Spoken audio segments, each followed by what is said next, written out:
Monitoring tayo mga bossing.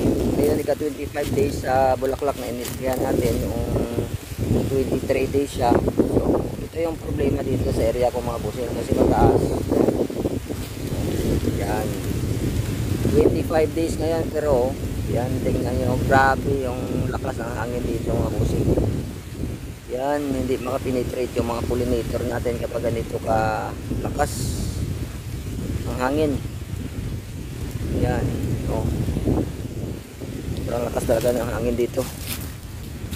Bukit ang problema ko dito sa area na ito. Tapos mga bossing, may napansin ako ng mga dahon na medyo na babasa. Yan oh. So ibig sabihin, oh, tingnan nyo. Yan. Medyo basa yung dahon. So ibig sabihin may mga napisa na mga itlog ng hoppers. So wala na tayo nakikita ng mga adult sa mga hoppers. Patay sila lahat sa ginamit natin na insecticide. Pero ang problema mga bossing, yung itlog nila hindi natin na patay sa ating mga ginamit. Kaya pagdating ng ganitong edad, mga 25 to 29, grabe yung pagkapisa ng mga itlog ng mga hoppers. Napansin ko dito sa ibang mga dahon, pati mga dahon dito, mga damo sa ilalim, mga basa na mga busing. At tapos, medyo makulimlim ngayon at ito na oh, umulan. Yan.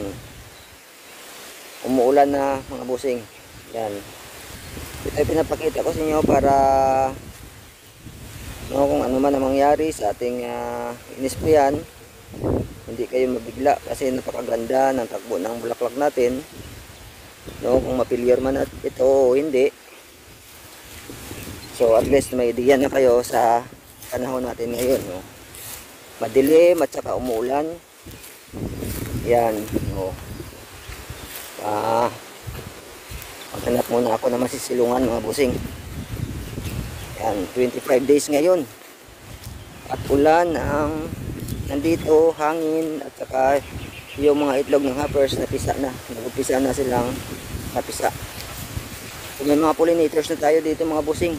Marami tayong mga pollinators kaso lang ito yung klima natin. Yan. Umuulan at saka malakas ang hangin.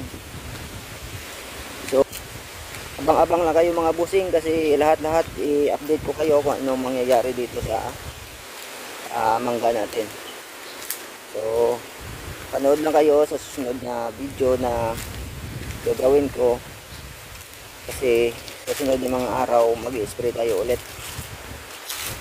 Gagawin natin lahat para napakinabangan natin itong bulaklak na inalagaan natin. Maraming salamat.